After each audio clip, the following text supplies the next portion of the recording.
Good morning, friends. This is DART, Daily Current Affairs Revision Test, in which we deal with 5 of the most important MCQs from the best of the sources that are PIB, The Hindu, and Indian Express. This is an initiative by Questlink IAS, and today on 21st of August 2026, Friday, we will be dealing with today's 5 MCQs. Our first question is from Environment. Which reference to appendices under sites consider the following pairs? Appendixes and status of the trade. Number 1, Appendix 1, trade is regulated through permit system. Number 2, Appendix 2, commercial trade is generally prohibited subject to exceptional circumstances.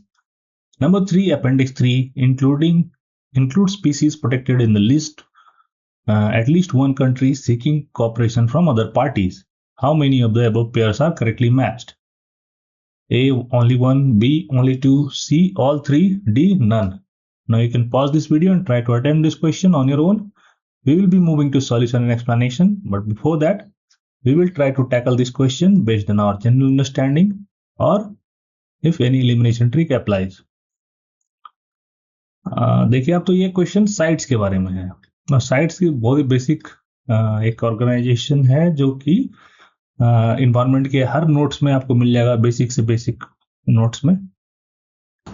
Sites का full form होता है convention on international trade in endangered species of wild फोना and flora.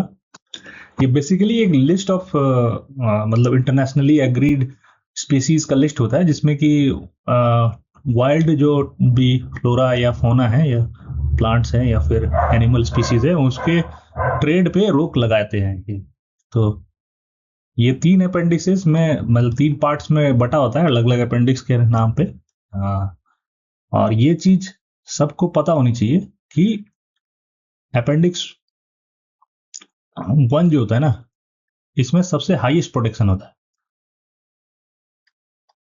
In compare to appendix 2। Appendix 3 सबसे last में आता है, सबसे least protection के साथ। तो इन तीनों में अगर आपको ऐसे असेंडिंग ऑर्डर में सजाना हो या डिसेंडिंग में, तो सबसे ज्यादा प्रोटेक्शन अपेंडिक्स 1 को मिलता है, उससे थोड़ा कम 2 को। ये चीज ध्यान रखने लायक है। अब इस पे आते हैं कि मैच द फॉलोइंग में क्या क्या दिया है। अपेंडिक्स 1 के बारे में लिखे हैं trade is regulated through permit system. वही अपेंडिक्स 2 में क्या दिया है, commercial trade is generally prohibited. तो कौन सा ज्यादा आपको लग रहा है रेगुलेटेड है या फिर कौन सा ज्यादा लग रहा है कि प्रोटेक्टेड है? प्रोहिबिशन वाला कि एकदम प्रोहिबिटेड ट्रेड है ही नहीं, दूसरे में रेगुलेटेड है। तो अपेंडिक्स 1 ज्यादा प्रोटेक्शन वाले में होगा, अपेंडिक्स 2 होगा कम वाले में। ये इंटरचेंज किया हुआ है, इस तरह से बहुत बार करते एग्जाम में भी। वही अपेंडिक्स 3 वाला जो है वो सही है, include species protected at least in one country. एक कंट्री प्रोटेक्शन दे रहा है और वो चाहता है कि बाकी कंट्रीज भी दें, तो इस तरह का होता है अपेंडिक्स 3 में। इसलिए हमारा आंसर ए है, ओनली 1। और यहाँ पे देखा जाए तो कॉन्टेक्स्ट क्या था कि वनतारा जो है वो अनंत अंबानी वाला, उसने क्या किया कि has submitted voluntary commitments to strengthen CITES compliance, transparency and in situ wild life conservation including withdrawing pending applications for importing live animals. अब उसने साइट्स के कंप्लायंस के लिए बहुत सारे स्टेप्स लिए हैं, इसलिए ये न्यूज में है। और अपेंडिक्स तो हमने डिस्कस कर लिया, रिपीटेशन ऑफ थॉट नहीं करते हैं यहाँ पे, इसलिए हमारा आंसर ए था। ये लिया गया इंडियन एक्सप्रेस के इस आर्टिकल से, जिसका स्क्रीनशॉट हमने शेयर कर दिया है। Dedicated fund no imports, Vantara submits voluntary sites commitments. इसको जाकर आप पढ़ सकते हो। हमारा आज का दूसरा क्वेश्चन है पॉलिटी से।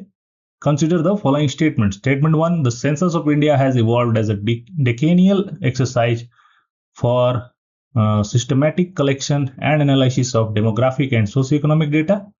Statement 2, the first census of India in 1872 was conducted non-synchronously in different parts, whereas the first synchronous census was conducted in 1881. Statement 3, the recent debate on caste enumeration in recent census of India 2027 has raised concerns that self-reported social categories and variations in caste names may affect the classification and interpretation of census data. Which one of the following is correct in respect of the above statements? Option A both statement 2 and 3 are correct and both of them explain statement 1. Option B both statement 2 and 3 are correct but only one of them explain statement 1. Only one of the statement 2 and 3 is correct. That explains statement 1. Or option D, neither statement 2 nor statement 3 is correct. Now you can pause this video and try to attempt this question on your own. We will be moving to solution and explanation after 3 seconds. उससे पहले लेकिन हम लोग क्या करेंगे कि इसको solve करने की कोशिश करेंगे जनरल अंडरस्टैंडिंग के आधार पे, या नहीं तो कोई एलिमिनेशन ट्रिक लगा के. ठीक है, एक बार इसको दोबारा देखें तो क्वेश्चन नंबर 2 किससे, सेंसस से रिलेटेड है. और ये 3 स्टेटमेंट वाला क्वेश्चन है जो मैंने बताया कि असर्शन रीजनिंग का एक्सटेंशन होता है. तो इसमें पहला स्टेटमेंट असर्शन होता है, इसमें आपको सही या गलत डिटरमाइन करने की जरूरत नहीं है, ये हमेशा सही ही होता है. बस आपको इसको पढ़ना होता है ताकि आप इसका रिलेशन देख पाओ दूसरे स्टेटमेंट्स के साथ. तो स्टेटमेंट 2 देखते हैं कि फर्स्ट सेंसस ऑफ इंडिया 1872 में हुआ और नॉन सिंक्रोनस एक्सरसाइज था, जबकि 1881 में सिंक्रोनस पहला सेंसस हुआ.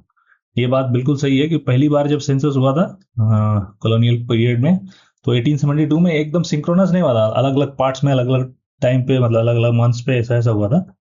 1881 में सिंक्रोनस ऑल इंडिया सेंसस हुआ, तो इसीलिए 1881 को हम लोग पहला मानते हैं. वही स्टेटमेंट 3 देखें तो ये वाला सही है, ठीक है ना. स्टेटमेंट सही तो है, लेकिन आप अगर इसको देखो कि systematic collection and analysis of demographic and socio economic data वाला जो पहला स्टेटमेंट है, इसको ये एक्सप्लेन नहीं करता किसी भी रूप से. ये फैक्चुअल इंफॉर्मेशन हुआ, हिस्टोरिकल फैक्ट हुआ, लेकिन ये इसको एक्सप्लेन नहीं करता. वही स्टेटमेंट 3 को देखें कि recent debate on caste remuneration in the recent census of India, जो सबसे रिसेंट सेंसस हो रहा है उसमें कास्ट डेटा को भी कलेक्ट करना है. तो कास्ट डेटा का इंफॉर्मेशन देने के लिए क्या है कि लोगों को वॉलंटरी इंफॉर्मेशन देना है, खुद से देना है. तो कई बार होता है कि अलग अलग जगह पे एक ही कास्ट को अलग अलग नाम से जानते हैं, और कई बार होता है कि कुछ लोग अगर झूठ बोल दे या फिर छुपा ले, तो इस तरीके से उसमें डिस्क्रिपेंसीज आने के चांसेस होते हैं. तो इसी के बारे में ये डिबेट है और इसी के बारे में आर्टिकल भी था, उसी से ये क्वेश्चन बना है. तो ये तीसरा स्टेटमेंट भी सही है, और सही होने के साथ साथ ये पहले स्टेटमेंट को एक्सप्लेन भी करता है. इसलिए हमारा आंसर हो जाता है बी कि both statement 2 and 3 are correct. दोनों सही है, लेकिन only one of them explain statement 1, that is statement 3. Statement 3 जो है वो एक्सप्लेन करता है, 2 नहीं करता है. वही हम लोग देखें तो आंसर बी है हमारा. और ये ऑनगोइंग डिबेट के बारे में है जो कि हमने सब डिस्कस किया वहां पे क्वेश्चन के साथ ही, और इसलिए हमारा आंसर बी था. और ये एमसीक्यू भी लिया गया है इंडियन एक्सप्रेस के इस आर्टिकल से, सुरजीत भल्ला का आर्टिकल है. ये काफी बढ़िया लिखते हैं, इकोनॉमिक्स के एक्सपर्ट हैं. आगे बढ़ते हैं. तीसरा क्वेश्चन भी हमारा इकोनॉमी से है. Consider the following description. It refers to a practice which an advertisement promotes a legally permissible product or service while using the brand name, logo, color scheme or other distinct identity associated with another product whose direct advertising is prohibited or restricted. The objective is often to retain or reinforce brand recall and restricted product among consumers. Which one of the following terms best describe the above practice? Option A, comparative advertising. Option B, surrogate advertising. Option C, subliminal advertising, and option D, puffery. Now you can pause this video and try to attempt this question on your own. We will be moving to solution and explanation, but before that we will try to tackle this question based on our general understanding or if any elimination trick applies. तो ये economy का question तीसरा number, इसमें ये definition type question है. इसमें 3-4 line में पहले डेफिनेशन दे देते हैं, और बाकी जो राइट आंसर होता है या राइट टर्म होता है जिसका डेफिनेशन होगा, उसके अलावा बाकी भी उसके सिमिलर जो है टर्म्स जो है उसके साथ दिए होते हैं ऑप्शंस में. तो इसको अगर देखें आप तो इस तरह के क्वेश्चंस में सबसे पहले आपको कीवर्ड्स को इनसर्कल करना होगा या हाईलाइट करना होगा. तो कीवर्ड्स इसमें एडवर्टीजमेंट है, एडवर्टीजमेंट सब में ही है लगभग, तो ये उतना रिलेवेंट नहीं होता. बाकी क्या है कि लीगली परमिसिबल प्रोडक्ट को सेम ब्रांड नेम और लोगो के साथ जो है उसको प्रमोट करते हैं. ठीक है, और उसी के साथ साथ प्रोहिबिटेड और रिस्ट्रिक्टेड जो प्रोडक्ट है उसका भी प्रमोशन हो जाता है। तो ये एक तरह का कैच है।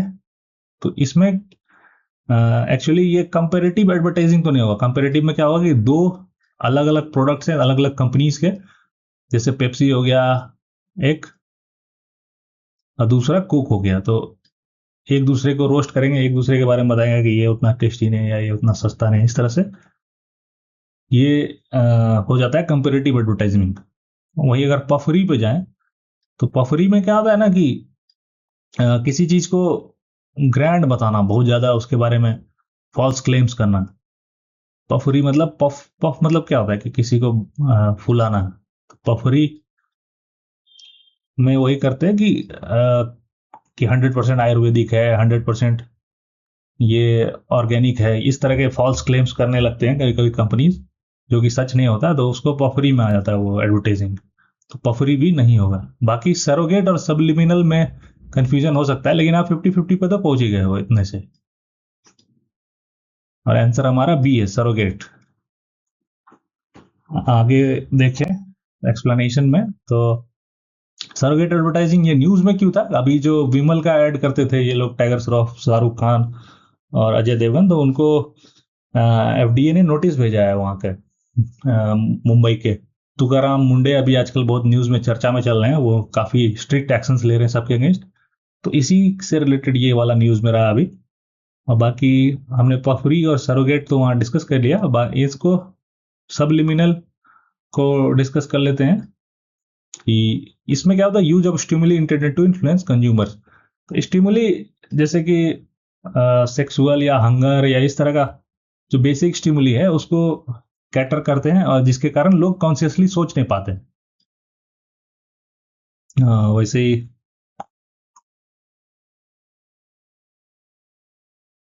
सरोगेट एडवर्टाइजिंग तो हमने बता ही दिया। आगे अब बढ़ते हैं। ये लिया गया द हिंदू के एडिटोरियल से। एडिटोरियल सेक्शन न्यूज़पेपर कोई भी एक आप जो पढ़ रहे हो उसका पढ़ना बहुत जरूरी होता है। और हमारा आज का चौथा क्वेश्चन है पॉलिटी से।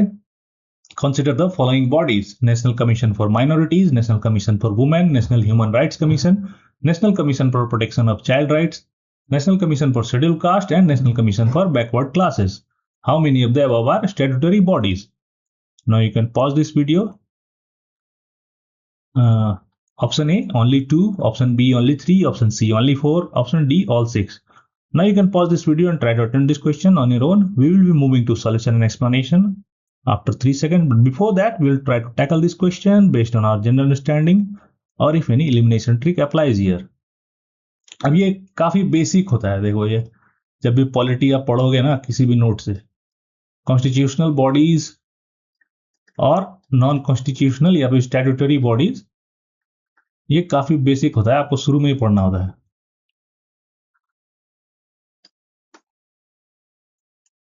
ये तो कम से कम आपको याद करना ही पड़ता है कॉन्स्टिट्यूशनल बॉडीज कौन कौन से। तो अगर आपने पढ़ा है उसको तो ये आपको अच्छे से पता होना चाहिए कि एनसीएससी ये तो बहुत पुराना है, एनसीबीसी को रिसेंटली बनाया गया है, लेकिन ये आर्टिकल 338 के अंदर आता है। तो एनसीएससी और एनसीबीसी ये दोनों कॉन्स्टिट्यूशनल बॉडीज हैं। ये अगर आपको पता है तो फिर आप सही आंसर पे पहुंच जाओगे। बाकी जो भी चारों हैं ये चारों स्टैट्यूटरी बॉडीज हैं, ये एक्ट के द्वारा बैक्ड हैं, ना कि कॉन्स्टिट्यूशनल प्रोविजन के द्वारा। तो ये तो आप जानते हो कॉन्स्टिट्यूशनल बॉडीज मतलब कॉन्स्टिट्यूशन के आर्टिकल के द्वारा बैक्ड हो या उसके द्वारा उसका फॉर्मेशन हुआ हो, तो उसको कॉन्स्टिट्यूशनल कहते हैं। आंसर हमारा सी है, ओनली 4। 2 कॉन्स्टिट्यूशनल है, बाकी चारों स्टैट्यूटरी हैं। और हमारे यहाँ पूछा गया है स्टैट्यूटरी बॉडीज कौन कौन से हैं, कितने हैं। वहीं पे एक्सप्लेनेशन देखें, आंसर सी है, national commission for minorities NCM was recently in reconstituted to work for welfare and development of minority communities. और उसका पहला मीटिंग हुआ था, इसलिए ये न्यूज में था। ये वैसे बना था ये national commission for minorities act 1992 के तहत। वही नेशनल कमीशन ऑफ वुमेन जो है, national commission for women act 1990 से बना है। वही national human rights commission, human rights act 1993, और फिर चाइल्ड राइट्स वाला 2005 में बना है। एक्ट इसमें सब मेंशन्ड है, उसको पॉज करके पढ़ सकते हो। वही देखो, जो दो कॉन्स्टिट्यूशनल बॉडीज हैं उसके बारे में यहाँ दिया है कि आर्टिकल 338 और 338 बी में एक एनसीएससी एंड एनसीबीसी रिस्पेक्टिवली। और ये हमने आर्टिकल इसी के साथ शेयर कर दिया है, ये पीआईबी का आर्टिकल से लिया गया क्वेश्चन है। आज का आखिरी क्वेश्चन हमारा गवर्नेंस से है।